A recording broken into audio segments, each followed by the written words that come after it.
We want to take you now to Washington, D.C., where the National Transportation Safety Board is giving an update on last month's fatal mid-air collision between a commercial jet and military helicopter near Reagan National Airport. Let's listen. As well as on Facebook, Instagram, YouTube, and X at NTSB_newsroom. And reporters can always contact us through email at mediarelations@ntsb.gov. Chairman?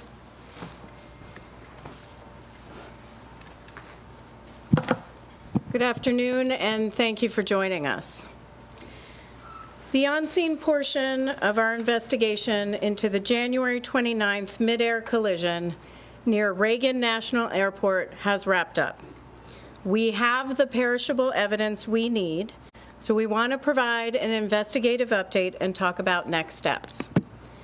Let's begin with some information on the Blackhawk's route and then proceed through the accident sequence. This particular flight was a check ride for the pilot flying the Blackhawk. Generally, a check ride is a practical exam that a pilot must pass to be qualified to perform specific aircrew or mission duties. The Army does 3 types of check rides: instrument, annual, and night vision goggles. This was a combined annual and night vision goggle check ride. We believe the helicopter crew was likely wearing night vision goggles throughout the flight. Given the nature of the flight, additionally, had they been removed, the crew was required to have a discussion about going unaided. Let me repeat that. Had they been removed, the crew was required to have a discussion about going unaided. There is no evidence on the cockpit voice recorder, or CVR, of such a discussion. On this chart, you'll see the routes they were generally following: helicopter route 1 to helicopter route 4. These routes are designated by the Federal Aviation Administration, or FAA, and although you see blue lines, there are no defined boundaries to these routes. You'll note on the chart that pilots are expected to maintain the maximum altitude charted when ceiling permits, unless otherwise instructed by air traffic control. The maximum altitudes along helicopter route 1 are 1,300 feet between Cabin John and Chain Bridge, 1,000 feet at Chain Bridge, 700 just after Chain Bridge, 300 at the Key Bridge, and 200 feet just south of Memorial Bridge. Now I'm going to read some preliminary investigative information, which is derived from a variety of electronic and other sources as of 1 p.m. today. About 8:15 p.m. Eastern Standard Time, the CRJ left 37,000 feet pressure altitude for an initial descent. At 8:30, the Blackhawk began traveling generally southbound after maneuvering near Laytonsville, Maryland. CVR audio from the Blackhawk indicated the instructor pilot was the pilot monitoring and transmitting on the radio, and the pilot was the pilot flying.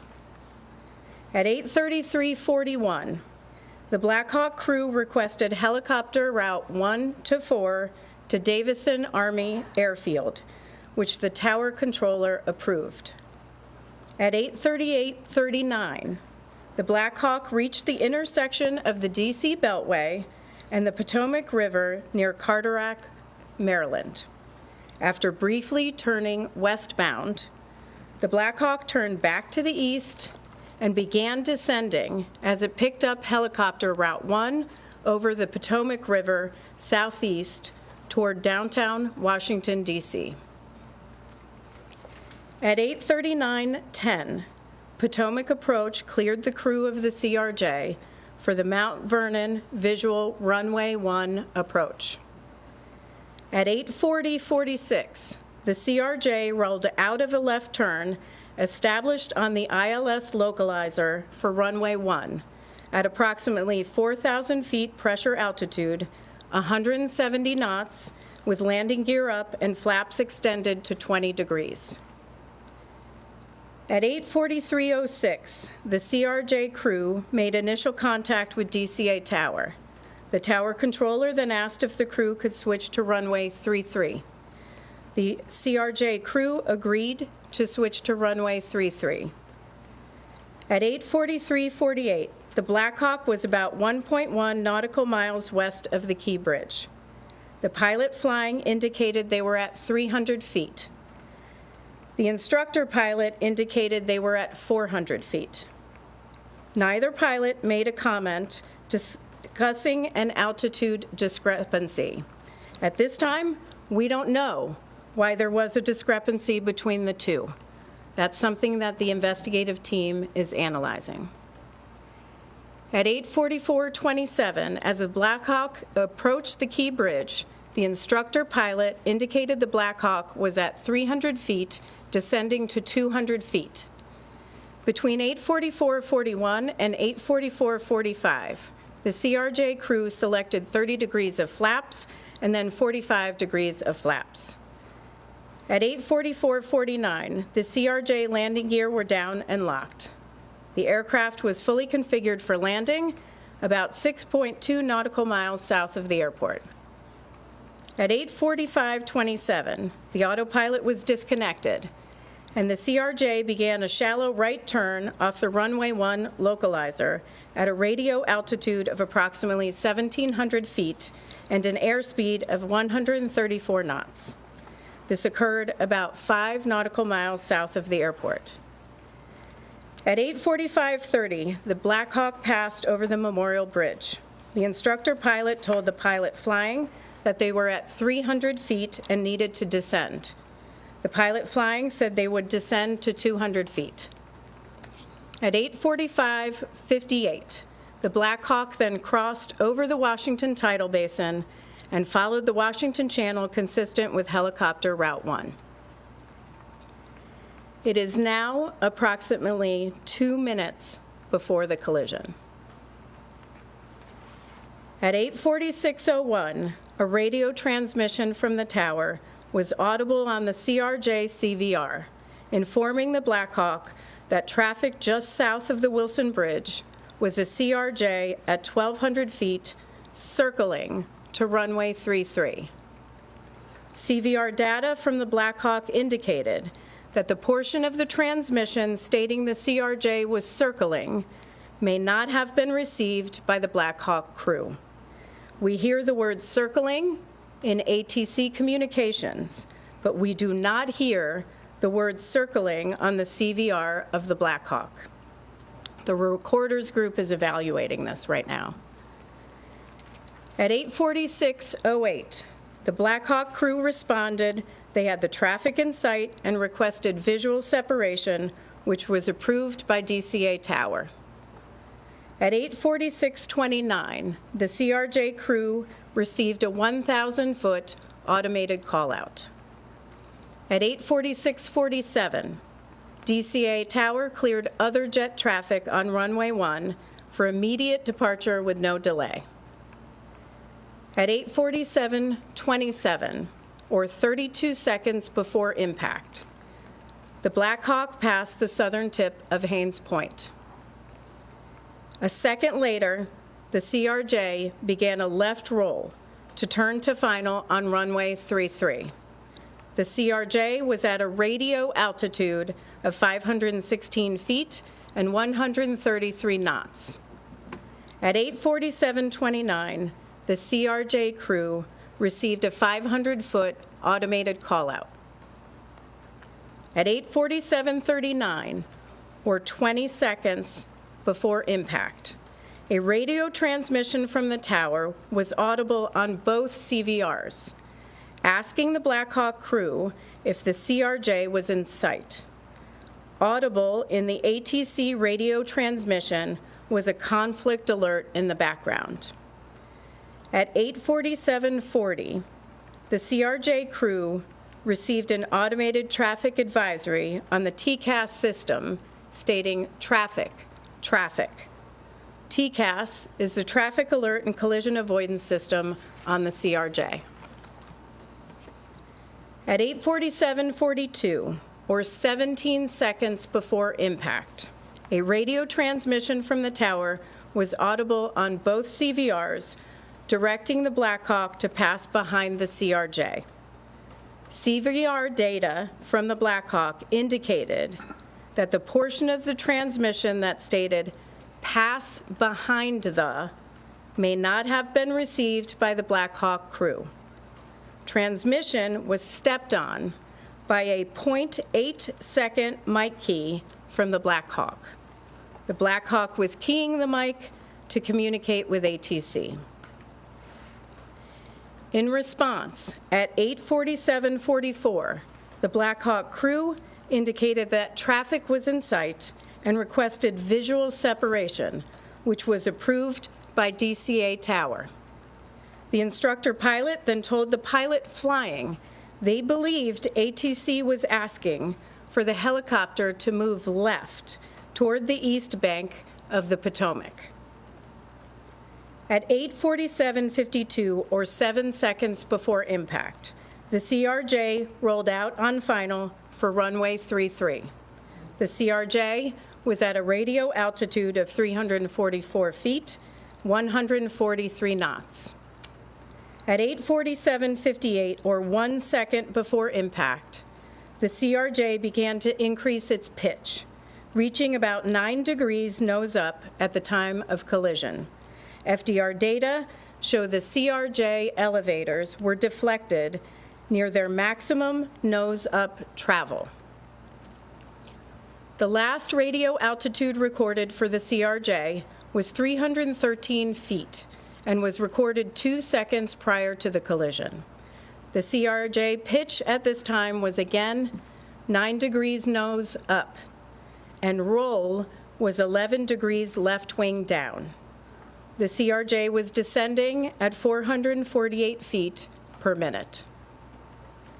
The radio altitude of the Blackhawk at the time of the collision was 278 feet and had been steady for the previous 5 seconds. The Blackhawk pitch at the time of the collision was about a half degree nose up with a left roll of 1.6 degrees.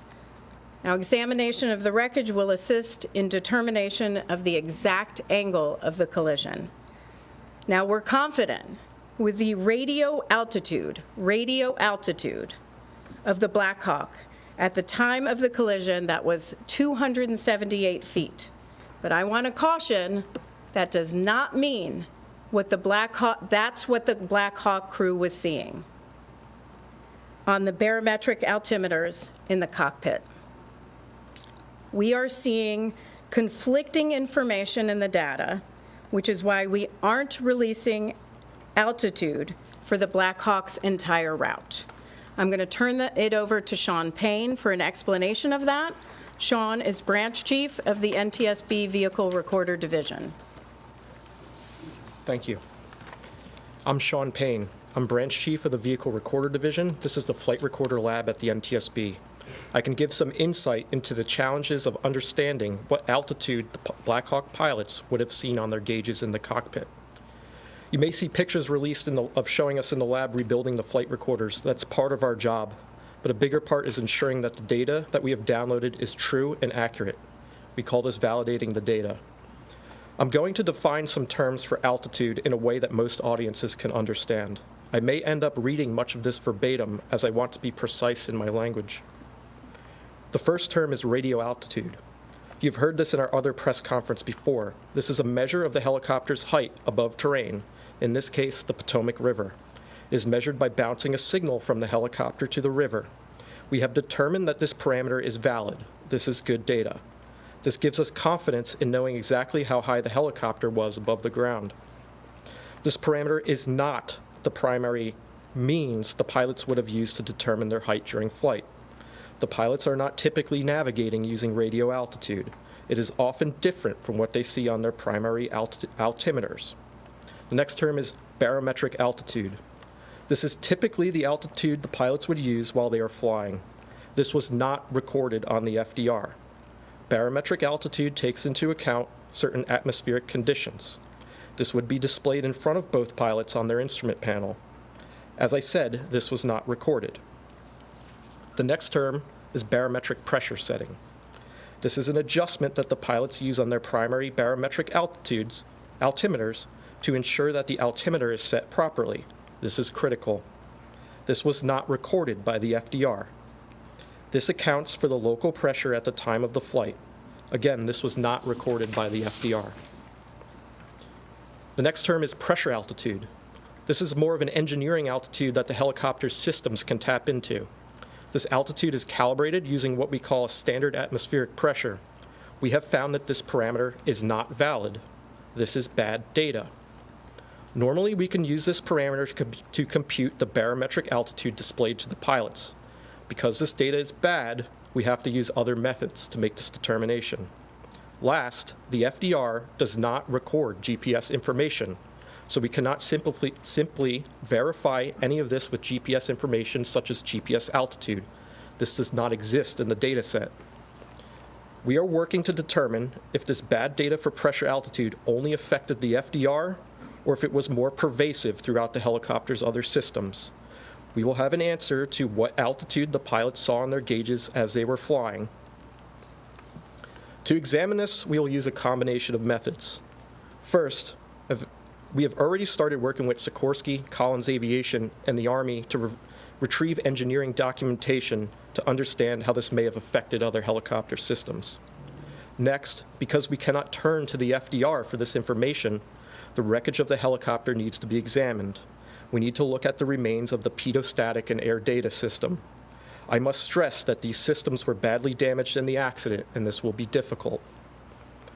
Last, we will need to look at the altimeters themselves and determine their independent functionality. I'd like to stress that we've just completed the on-scene phase of the investigation. We need to follow our process and be meticulous. Ultimately, this work will determine the altitude displayed to the pilots and will be included in our final report. I'll pass it back to the Chairman. Thanks, John. What I just read, we are going to publish that online, so I'm not going to take specific questions going back to certain times that I've already read. I think that can get very confusing, and so please refer to what we do post online. I do want to make a few corrections and also provide some additional information on a couple of other issues. First, the ATC group has been looking at the radio frequencies. The airplane and the helicopter were both on two different VHF frequencies, not UHF. Also, just a correction, Metropolitan Police Department recovered the Blackhawk, CVR, and FDR, not the FBI. I do want to provide a little bit of information on ADSB out for the Blackhawk. ADSB stands for Automatic Dependent Surveillance Broadcast. So the helicopter was equipped with and capable of transmitting ADSB out. We don't know why it wasn't transmitting. What we'll have to look at is the installation of the equipment. We'll have to look at programming. We'll have to look at whether there was some sort of equipment malfunction or if the ADSB was turned off. So there are a lot of people are asking about, was it turned off? There are other things we have to rule out first. The team is going to do a visibility study. The visibility study, we're going to do a laser scan of the cockpits of an exemplar CRJ. We're going to also laser scan an exemplar cockpit of an exemplar Blackhawk. And we're going to take that information as well as information from examination of the wreckage, different seating positions, different heights, different eye positions, also taking into account night vision goggles. And we're going to do a pretty in-depth visibility study, which we do often, and see if we can demonstrate, which we will be able to do on a software program, what the pilots of the Blackhawk could and could not see. Now, we will begin moving the wreckage from DCA to a secure location over the next week. And that's all I have for now.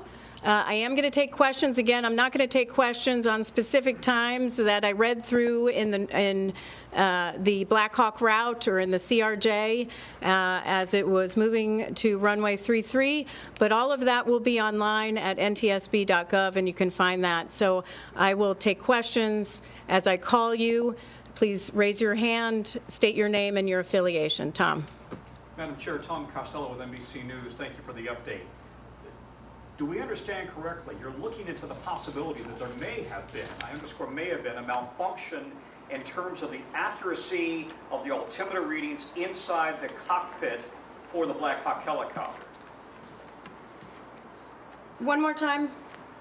Do I understand correctly, you're looking into the possibility that there may have been bad data and therefore inaccurate readings inside the cockpit of the chopper for altitude for the pilots to read? That's correct. We are looking at the possibility of there may be bad data.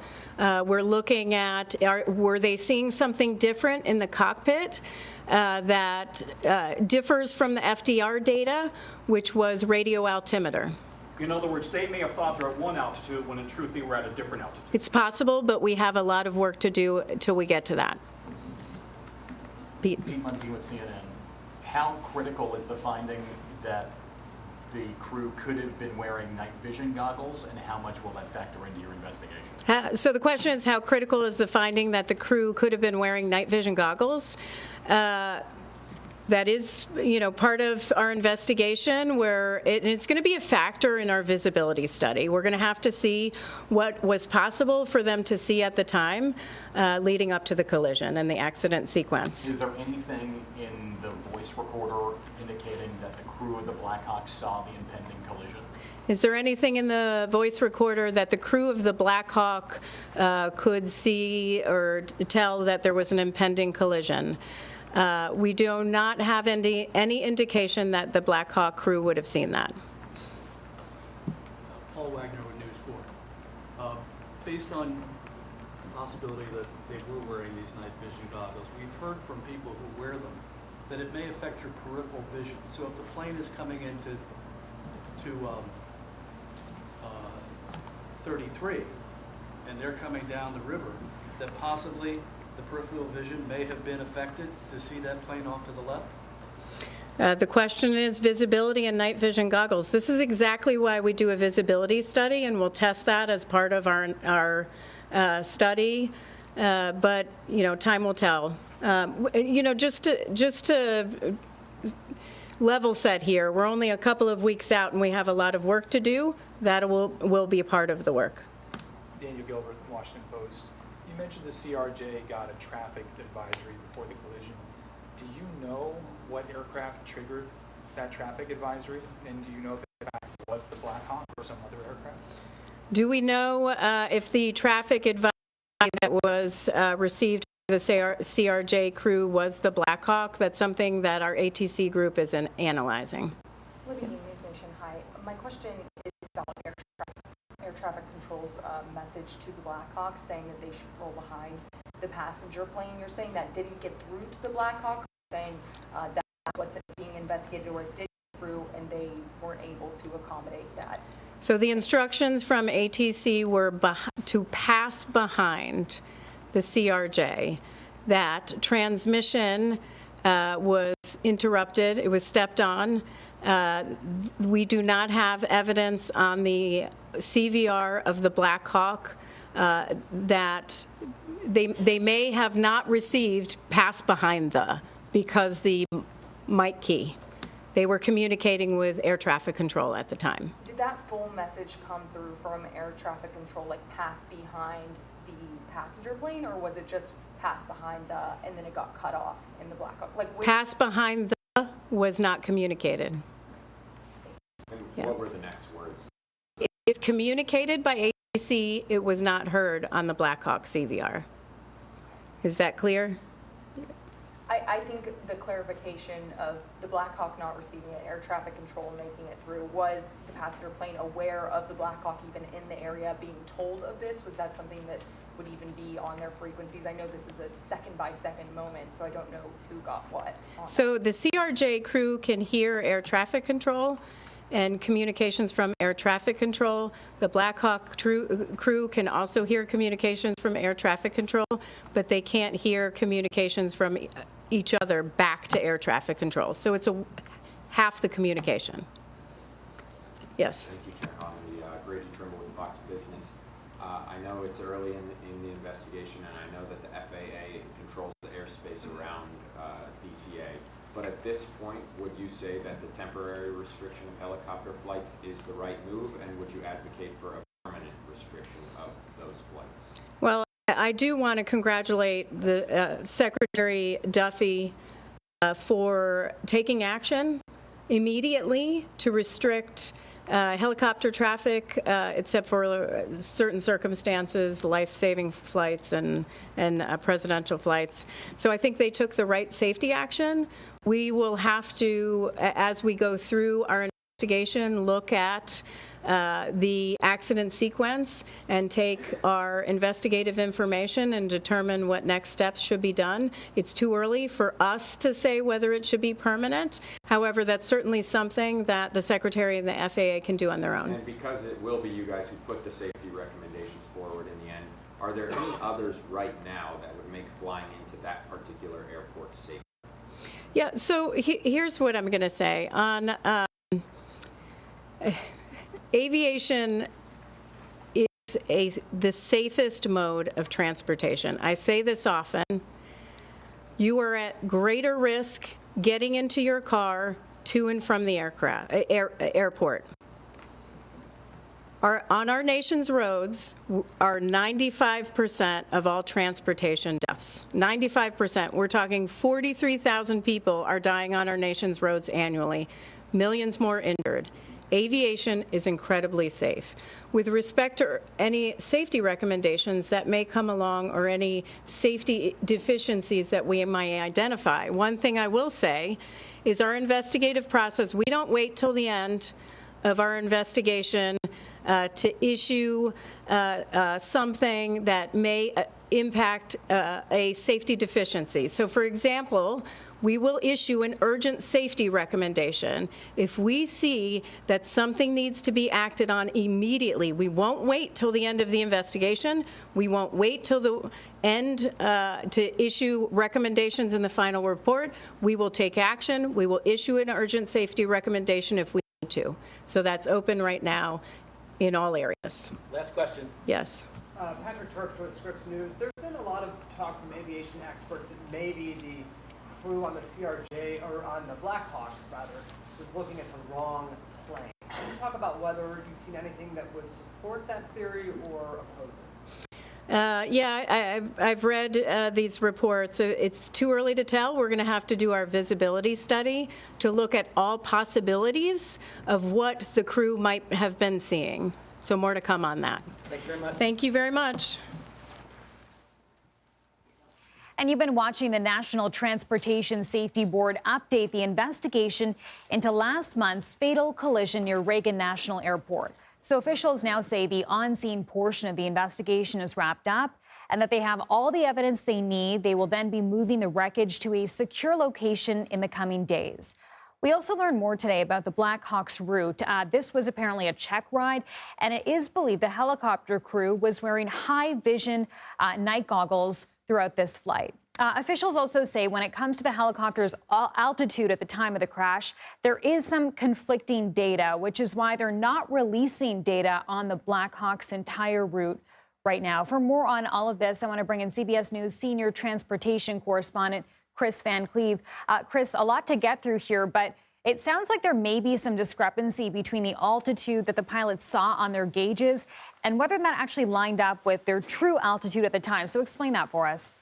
Well, I think there are a couple of significant findings here. At one point, you have the pilot monitoring, who is the pilot that is not flying, reporting an altitude that was different than the pilot flying. 100 feet disagreement.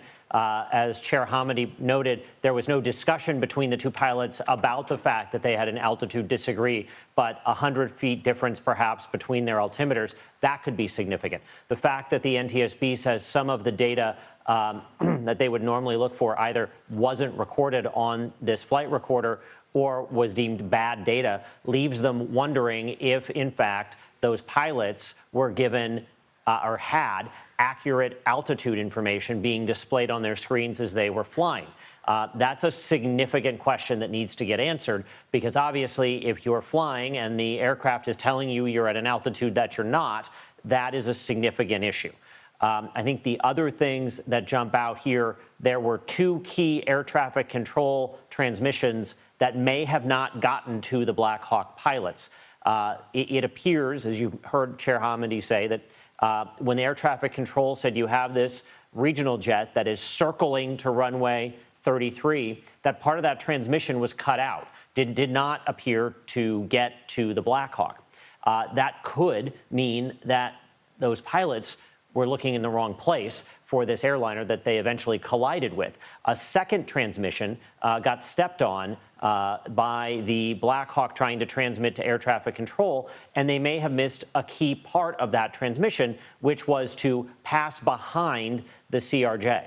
And in fact, you heard the pilot that was monitoring saying that I think they want us to move to the left.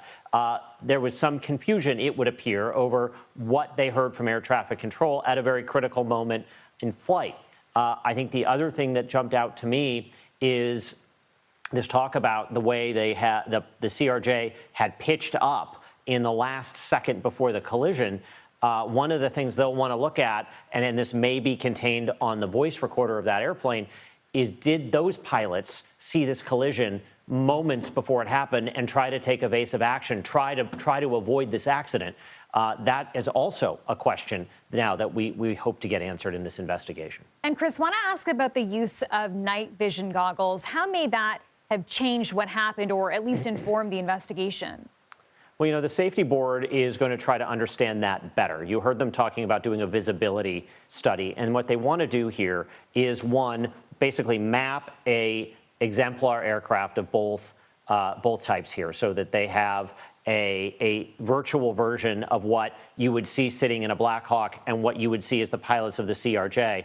And then they're going to integrate what you would see wearing night vision goggles. My understanding with night vision goggles is that they can limit your peripheral vision and may impact depth perception to some extent. The board needs to try to understand that, because when you are flying at night, you are really trying to pick out a set of flashing lights over an otherwise dark landscape. And at an airport, there's a line of traffic set to come in. So you could, it is conceivable, look at the wrong set of lights, particularly if you didn't have all of the information that air traffic control was providing, and think you're flying the right way when in fact you're not. What was interesting here is that Chair Hamidi said there was no indications so far that the Blackhawk crew realized they were about to collide. So it certainly sounds like they may not have ever seen the airplane they flew right into. Okay, some more answers here today. Kris Van Cleave, thank you for your time and perspective. We appreciate it. Sure thing.